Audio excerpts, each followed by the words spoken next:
Hi guys, welcome back to my channel. आप लोगों को पता तो चल ही गया होगा कि आज हम किस बारे में बात करने वाले हैं। आइए वीडियो को स्टार्ट करते हैं। तो जैसा कि आप लोग जानते हैं, पिछले 4-5 दिनों से पम्मी अपने सोशल मीडिया पे अपनी फ्रेंड हर्षा के साथ रील्स वगैरह पोस्ट कर रहे हैं, जिसकी वजह से इनकी ज़्यादातर ऑडियंस काफ़ी खुश नज़र आ रही है। और कुछ लोगों ने पम्मी से सवाल भी किए हैं और पम्मी भी उन सवालों के जवाब दे रहे हैं। इन्होंने अपनी फ्रेंड के साथ काफ़ी रील्स पोस्ट की हैं, जिसके बाद एक यूज़र का ये सवाल आया है, जल्दी मूव ऑन कर लिया आपने भी? जिसका जवाब इन्होंने दिया है, हाँ जी जल्दी नहीं किया, बहुत कुछ देख कर करा है, जो नहीं देखना चाहिए था वो सब भी देखा है मैंने। तो अगर आप ये सिर्फ लाइन देखोगे तो ये बहुत ही छोटी सी बात इन्होंने कही है, लेकिन अगर इसका पीछे का मीनिंग जानने की कोशिश करोगे तो इसके पीछे का एक बहुत ही डीप मीनिंग है। यहाँ पे जो इन्होंने बात कही है और इन्होंने जो रीसेंट वाले व्लॉग में बात कही थी, अगर इन दोनों बातों को आप लिंकअप करने की कोशिश करोगे तो शायद आपको पिक्चर थोड़ी सी क्लियर होती हुई दिखेगी। जो इनका रीसेंट व्लॉग आया है, जिसमें ये अपने फ्रेंड से रिलेटेड कुछ सवालों के जवाब दे रहे हैं, क्योंकि जब से इन्होंने अपनी फ्रेंड के साथ रील्स पोस्ट करना स्टार्ट कर दिया है तो लोगों के मन में बहुत सारे सवाल आ रहे हैं, जिसके जवाब इन्होंने उस व्लॉग में दिए हैं। उस व्लॉग में इन्होंने एक बात कही थी कि जो हर्षा है वो इनकी सिर्फ एक दोस्त है, बहुत अच्छी दोस्त है, उससे ज़्यादा कुछ भी नहीं है। और इन्होंने ये भी कहा था कि मैं उन लोगों में से नहीं हूँ जो दोस्ती की आड़ में सब कुछ कर जाते हैं। तो ये वाली बात, और जो इन्होंने यूज़र को रिप्लाई करते हुए कहा कि इतनी जल्दी मूव ऑन नहीं किया है, जो चीज़ें नहीं देखनी चाहिए थी उसको भी देखने के बाद किया है। तो अगर आप इन दोनों बातों को लिंकअप करोगे तो आपको अपने सवालों के जवाब मिल जाएंगे। एंड आई होप कि आप लोग समझ गए होंगे। तो जहाँ एक तरफ हम लोग ये चाहते हैं और ये उम्मीद लगाए बैठे हैं कि इन दोनों के रिश्ते में जो दरार आई है, जो प्रॉब्लम्स आई हैं, वो ठीक हो जाएं और ये दोबारा से साथ में आ जाएं और अपनी सारी चीज़ें जो भी हुई हैं उन सबको सॉर्ट आउट कर ले। और पहले की तरह जैसे ये मिलजुल कर व्लॉग्स वगैरह बनाया करते थे, एक फ़न और हैप्पी व्लॉग्स हुआ करते थे, वैसे ही व्लॉग्स दोबारा से वापस आ जाएं। लेकिन वहीं दूसरी ओर अंकल आंटी की तरफ से कुछ ऐसी स्टोरीज़ वगैरह देखने को मिल रही हैं, जिसके बाद लोगों के मन में सवाल और भी ज़्यादा बढ़ गए हैं और लोग बोलने पर मजबूर हो गए हैं।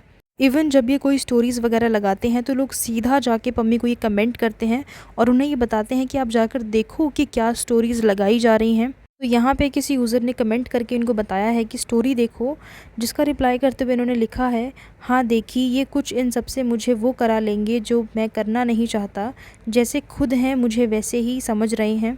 तो आज ही इन्होंने कुछ स्टोरीज़ लगाई हैं जो मैं आप लोगों को अभी दिखाने जा रही हूँ। तो सबसे पहले ये स्टोरी है जो आंटी जी ने लगाई है और इस स्टोरी में उन्होंने अपनी बेटी को भी मेंशन किया है। वो ख्वाब तोड़ता है क्योंकि जगाना चाहता है, परिणाम गलत देता है क्योंकि सिखाना चाहता है, भरी दुनिया में अकेला महसूस कराता है क्योंकि वो साथ खड़ा है, बताना चाहता है जिसके जैसे। तो जैसा कि आपने खुद सुना, और अगली स्टोरी लगाई है अंकल ने। आपको लग रहा है कि आप रह ही नहीं सकते, तो मेरे हिसाब से अलग हो जाना बेहतर है, क्योंकि समाज तो कमरे में नहीं आ रहा ना आपको देखने के लिए कि आप क्या सहन कर रहे हो, आप किस तरीके से रह रहे हो, उस रिश्ते में प्यार है भी नहीं है, सम्मान है कि नहीं है। तो बाहर क्या बोलेंगे उससे कोई मतलब नहीं, क्योंकि बाहर वाले तो 2-3 दिन बोल के चले जाएंगे, पर वो लाइफ टाइम या इतने साल रहना तो आपको है ना उस कमरे में। तो आप कैसे एक जिंदगी सोच सकते हैं जिसमें प्यार नहीं है, सम्मान नहीं है, खुशियां नहीं है, सिर्फ ड्यूटीज है कि काम करना है, कि हम तो ड्यूटी की तरह कर रहे हैं। तो ये तो जॉब हो गया ना, और जॉब भी 9 to 5 ही होता है। उसके बाद भी आप घर आते हैं, आप आराम करते हैं, आप अपनों के साथ रहते हैं। तो जैसा कि आप लोगों ने भी सुना कि अगर आप साथ में नहीं रहना चाहते हो तो अलग हो जाना ही बेहतर है, क्योंकि जब आप जानते हो कि उस रिश्ते में प्यार नहीं है, सम्मान नहीं है, तो उसमें रहकर कोई फ़ायदा नहीं है। और रही बात समाज की, तो समाज 1 दिन बोलेगा, 4 दिन बोलेगा, उसके बाद वो बोलकर चला जाएगा, लेकिन उस रिश्ते में तो रहना आप ही को है, आपको ही उस कमरे में रहना है, क्योंकि समाज को नहीं पता है कि आप क्या सहन कर रहे हो, आपने क्या बर्दाश्त किया है। तो ये सारी बातें हैं जो बोली जा रही हैं, जो कि अंकल जी ने अपनी स्टोरी पर लगाई हुई है।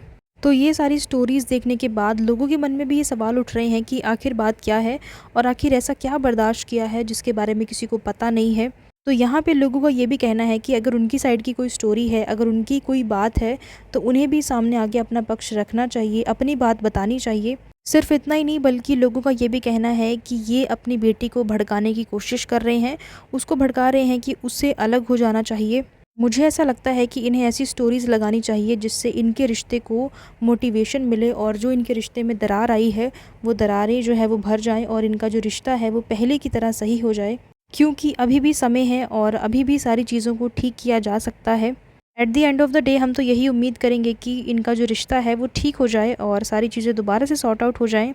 एंड अभी फ़िलहाल के लिए इतना ही, और आगे चल के अगर कुछ होगा, कोई अपडेट होगा तो मैं आपके साथ ज़रूर शेयर करूँगी। सो इसी के साथ मैं वीडियो को एंड कर रही हूँ एंड आई होप कि आपको ये वीडियो पसंद आया होगा। कमेंट करके मेरे साथ अपने ओपिनियन ज़रूर शेयर करें कि उस पूरे मैटर पर आपका क्या कहना है। Let me know in the comments. And अगर अभी तक आप लोगों ने मेरे चैनल को सब्सक्राइब नहीं किया है तो जल्दी से सब्सक्राइब कीजिए, क्योंकि मेरे चैनल पर इसी तरह के अपडेट्स और रिएक्शन वीडियोस आप लोगों को मिलने वाले हैं। So thank you so much guys for watching this video and I will see you in the next one. Till then, keep watching. Thank you.